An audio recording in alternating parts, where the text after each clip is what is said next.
a listen to this. You might recognise it, but even if you don't, just watch what my right hand is doing. It's dead simple.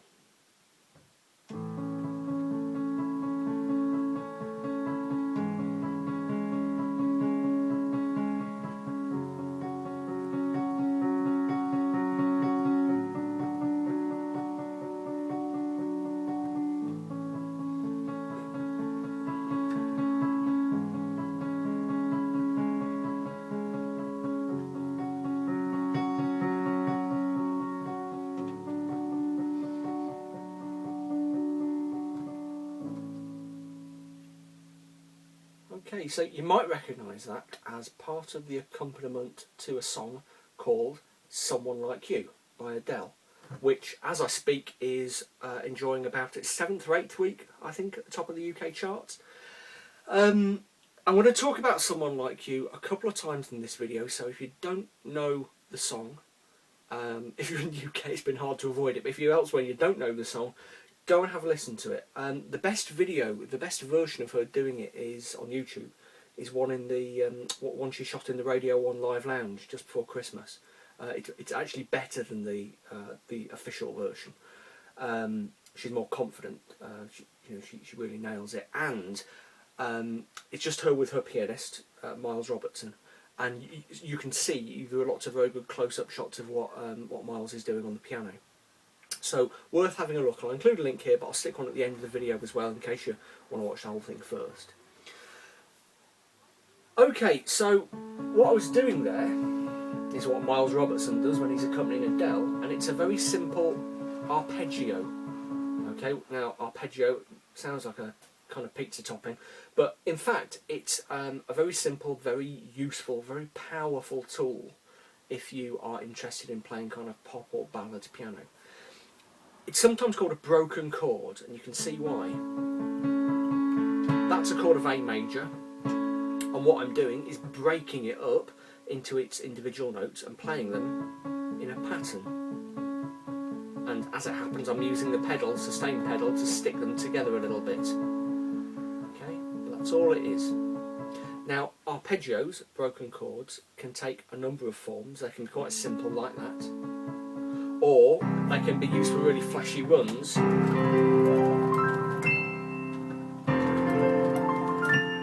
Okay, or you can use them in your left hand for an accompaniment. So in Someone Like You, it was right hand arpeggio, left hand chord, but you can reverse that.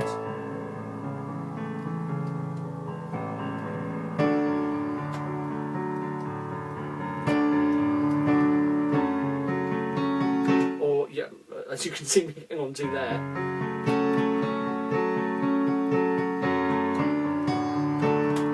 You can even, if you want to get a little bit more complex, you can kind of split them between the two hands. Okay, the great benefit of arpeggios is that they are easy. Once you know your chord shapes, we'll talk about that a little bit later, but once you know your chords and their inversions on the piano, they are dead easy to play. If you've had piano lessons, you'll have a head start here anyway, because you probably spent a lot of time when you were learning the piano playing arpeggios for your piano teacher, okay, which will be good background. But easiness is their prime benefit. So if you want to play a kind of ballads type song, all you need to do is go onto the web, find the chords, work out the chord shapes and break them up into an arpeggio, and then you can sing over the top, okay? If you want to actually play the melody on the piano, you can work that out as well, you know, and maybe play an arpeggio in the left. But especially if you're looking for a way to accompany yourself or someone else singing, arpeggios are absolutely brilliant and dead easy. And this is the next benefit, they sound great. If you just play flat chords, you can get a lot of expressivity into them. Okay, but you can't really push the boat out, okay, unless you've got a beautiful touch. But with an arpeggio, because you can put slightly different pressure on each note, you can create lovely sort of swells and sort of dying sounds like that. The other thing you can do is pick out one note, give it more stress, like this.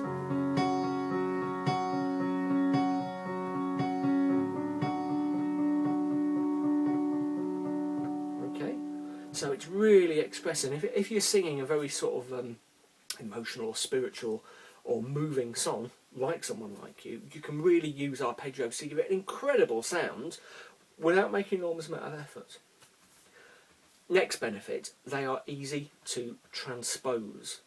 Okay, let's say that I, having seen Someone Like You on the internet, or heard it on the radio, I wanted to play it for myself and sing it for myself. I go and find the chord, and I find it's in A, and I figure out the first note is in E. La la la, a little bit high. Okay, a little bit too high for me. Take it down an octave, a little bit too low. It's not really in the right range for me. So I can just transpose it. Quick tip for you: the best way to do that, if a song is just a little bit too high at one octave, a little bit too low in another, bring it down by a fourth. Bring the key down by a fourth. So instead of A, we'll come down the scale of A major. You need a little bit of technical knowledge here, but not much. Come down 1, 2, 3, 4, which puts us in E major. Now, the benefit of coming down a fourth is that the chord, it's the same as going up a fifth, by the way, that's by the by.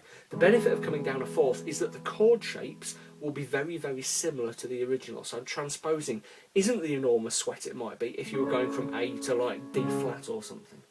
Okay, so now I'm in E, I can sing it much more comfortably. You know how time flies, only yesterday was the time of our lives. We were born and raised in a summer haze, bound by the surprise of our glory. Expect to hear me singing, did you? No, nasty surprise that. Just on a little side note, one of the reasons I picked that bit is that it shows what a lovely piece of songwriting this song is. Listen to the lyrics, listen to the sounds that Adele has picked at the end of each line, especially in that section I've just sung. Flies, yesterday, lives, raised, haze, surprise, days. Really open sounds, open vowel sounds.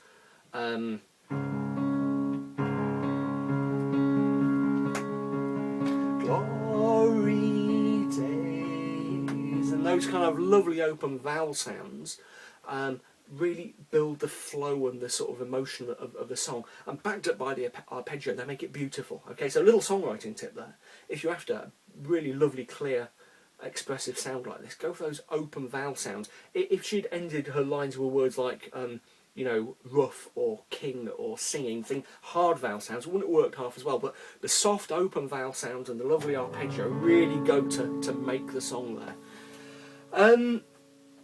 Okay, so one or two little technical bits and pieces. How do we make our arpeggios work well? Well, it's a matter of, first of all, practicing them a little bit. I'll come to that in a second. But mainly it's about combining your fingers and good use of your fingers with good use of your feet on the sustain pedal. Okay, fingering an arpeggio can involve quite a few stretches. So say we wanted, rather than just playing that, we wanted to go up a bit further. We've got to go under like that. So you could play the arpeggio just like that. 1, 3, 5, but if you're going to go up further, you're probably best off playing it 1, 2, 3, 1, 2, 3, under 1. Okay, and that can be quite painful. Okay, especially if I've got a touch of repetitive strain injury at the minute. So especially if you've too much typing. Especially if your hands are hurting like mine are, that can be a little bit painful. Worth having a go at though. But if you use your pedal, you can kind of stick it together without worrying too much about what your fingers are doing. It's a good idea to make sure your fingers are still being used efficiently though. Okay, arpeggios are also great for strengthening up your fourth and fifth fingers. If you do a lot of improvising, you might find you rely, this is something I talk about all the time, you might find you're relying a bit too much on 1, 2 and 3, okay, but 4 and 5 are put to work when you play arpeggios. Okay, so that's great. So experiment be careful with how you use your fingers and use your pedal. It can be tempting just to hold the pedal down. Now that's great if you're just on one chord, but if you're changing to another one, you end up with a bit of a mush. So at least re-pedal between your chord changes. And pedal. And pedal. And pedal. Okay. Again, it's about playing around, having an experiment, seeing how you get on. If you happen to have a real piano, you will find you get an extra kind of little benefit from arpeggios. One of the things about digital pianos, there might be one or two high-end digital pianos that do this, but certainly none of the ones I play have. One of the things about digital pianos is you don't get all of the effects of overtones. Okay, if this was a real piano and I held that chord of A down silently and then played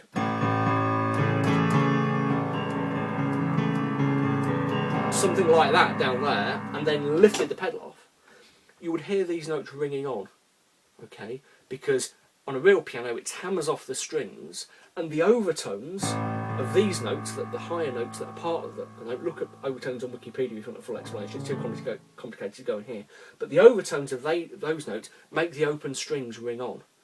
That doesn't happen with a digital piano, but with a real piano it does. And if you're playing a big piano with long strings, you can get these lovely sounds, because if you're holding that chord down and your right playing in your left, or vice versa, every little hit of a key against a chord held down is another little push, another little throb for those notes that are held down. Okay, so if you're playing a real piano, you can get this lovely roaring, rolling, warm sound, and it's absolutely beautiful. If you watch the video of Adele in the live lounge and you look at Miles Robertson, the guy's absolutely kind of blissed out. You know, he's like, oh, he's away with the fairies, and it's not hard to see why, because it's such a wonderful feeling. It goes right through you, playing those open arpeggios with the pedal down on a big piano. There's so much power there. Okay. Okay, now, like I said, if you've had piano lessons in the past, you will already have some familiarity with arpeggios, especially if you took piano lessons to a reasonably high degree, because if you went up to grade 6 or 7, you'll have started playing a lot of 19th century romantic music where arpeggios were really important. You know, it was the great romantic composers, people like Schubert and Brahms, that really popularised the arpeggio. If you're not, then practice them, learn the chords. To make this work, you must know your chords. Okay, we'll talk about a couple of resources for doing that in a second. Here, once again, is a link to that Adele video. Go and check it out. If you want to play Someone Like You on the piano, the chords are available online, but be careful. I've looked at several versions, and there are one or two inaccuracies which seem to have been picked up by the various chord websites. In particular, somebody has transposed the first two chords as A, and A with an A flat in the bass, A/A flat. That's complete rubbish. It goes A to C sharp minor with that G sharp in the bass, F sharp minor, D. Okay, so just be a little bit careful, and if it doesn't sound right, it's probably not, but definitely that second chord is not A over A flat, it's definitely C sharp minor. Okay, chords, if you don't know your chords, a couple of resources, quite a few things online. You could check out the Piano World chord tool, so if you've downloaded some chords and you are not sure what a particular chord is, if you go to Piano World and the chord tool there, you can type it in and it will tell you what the chord is.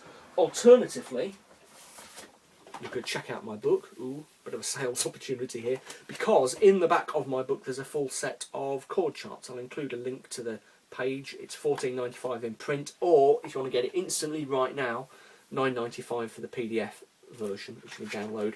It's also got loads of stuff in the front about how harmony works, which is really kind of useful for if you're going to be doing a lot of this kind of thing. Okay, so how to really play the piano. As I say, I will include a link, and there'll be a clickable link also underneath in the video description if you're watching on YouTube. Okay, so there we go. Arpeggios, really simple, really useful if you want to play a bit of pop and piano, a bit of pop piano ballad type material. They're great. Even if you're only a kind of very occasional pianist, then you can pick up an awful lot very, very quickly and create very impressive sounds very quickly just by getting to know your arpeggios and knowing a little bit about chords. I hope that makes sense. I'm actually making this video in response to a question from one of my subscribers, our video 1987. Thanks for asking the question. I'll include a link to his channel, actually. Guys worth checking out. If anyone else has any questions, I'm always really happy to answer questions about arpeggios or blues or jazz or anything I talk about. Playing the piano. Questions are always a great source of video ideas. So get in touch, give me a shout. I really hope that was useful to you.